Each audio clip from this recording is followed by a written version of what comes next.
Hi, this is a demonstration of powerplantmaps.com and how to use the map database. First thing I would do to recommend if you want to do searches on the database is to click on the big map, which gives you a larger image.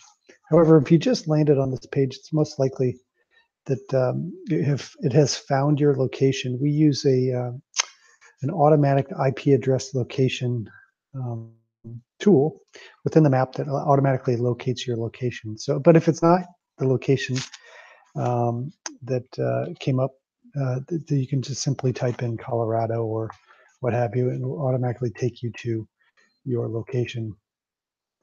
So let me click on the bigger map just to give you a better view.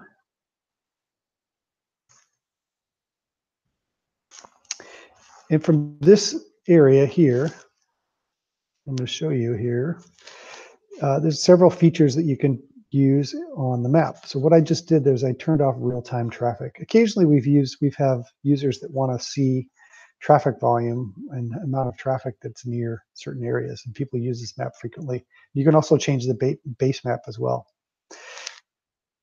To give you an understanding of what the different colored pins mean, um, the green pins are oil and gas drilling.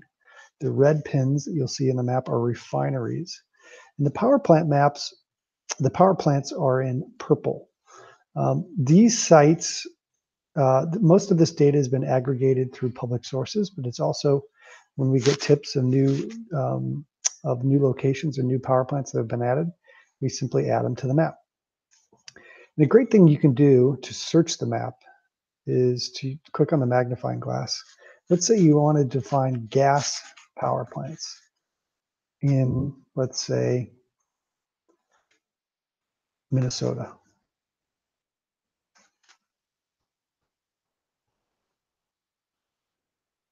This is turned up. This is turned a search result. This is a turned up search results of health and safety issues that would come up.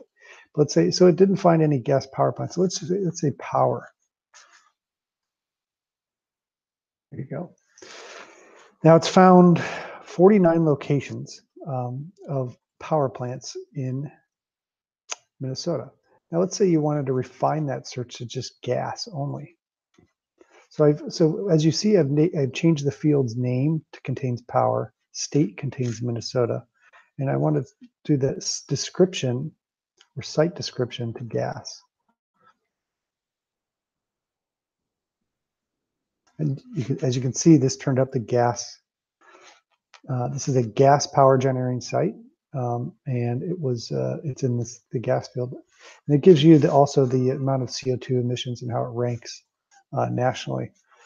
So you can use this a number of ways to find power plants around the world. Let's say you wanted to just find all the nuclear power plants. We're going to move this.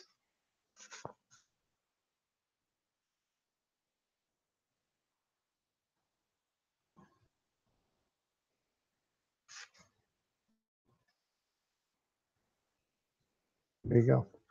These are all the nuclear power plants that have been identified in our database.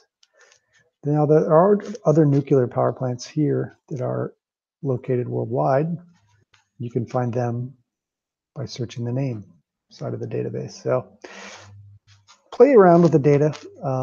There's a lot of different capabilities. There's over 80,000 locations that have been submitted to the map. The other interesting power generation locations are hydro plants, which are located in blue.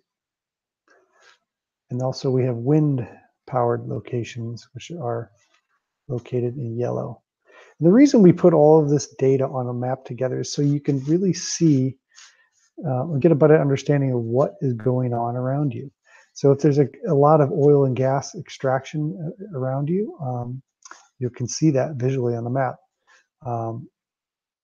Most people that I know that don't necessarily feel like it's healthy to live near a power plant, and so that's what people that are using. We get 4,000 to 5,000 people using power plant maps, drilling maps, and refinery maps, just so they can get a better understanding of what's going on around them before they're moving, or they're trying to relocate, what have you. So the other, feel free to click on these other maps up here. Solar Energy Maps is another database that contains solar rooftop, solar schools, solar parking lots, and solar farms.